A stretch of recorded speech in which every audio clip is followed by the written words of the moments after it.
I used to work ranch. And on this ranch, we had cattle, of course. So we'd ride four-wheelers or horses. We'd saddle them up and we'd run them all together. Well, when you run these cattle together, sometimes you get a sick one or this one or that one. And I also worked at a pig farm, farrowing house for Land O'Lakes. And what you do is you take these things, these cattle, and you put them in a pen and you have them breed with this one or you have them breed with that one and you shoot them with injections, and sometimes you got to put certain bandages on them or whatever from their wounds.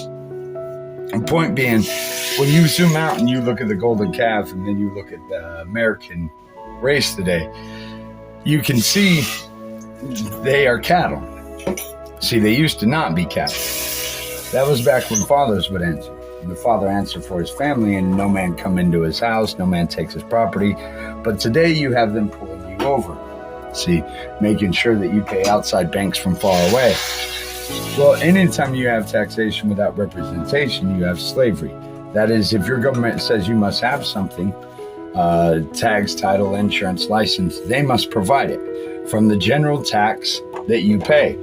Now, if your government enforces anybody forcing you to go get a license or something like that from an outside entity, and you have to pay for it, then they are literally robbing you. This is what is called racketeering.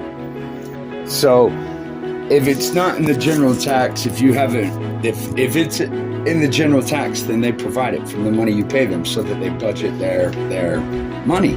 Well, if they can't budget their money and then you have to go pay more to an outside entity and they enforce it, you must understand how that's mafia racketeering.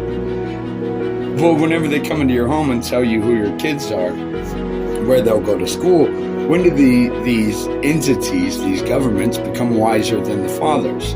That's kind of impossible to do. If you ever get a group of people together, they answer mainly wrongly. The majority is usually always wrong. Well, that's why you're not a democracy. You're a covenantal constitutional republic. That is the individual rights. That is a jury of 12 if they want to take your children or anything over $20. Seventh Amendment, they have to have a warrant to search you because nobody hires their guard to search you. The First Amendment is pursuit of happiness, which is also religious pursuit. Congress shall not establish a religion, nor shall they prohibit the free exercise of one.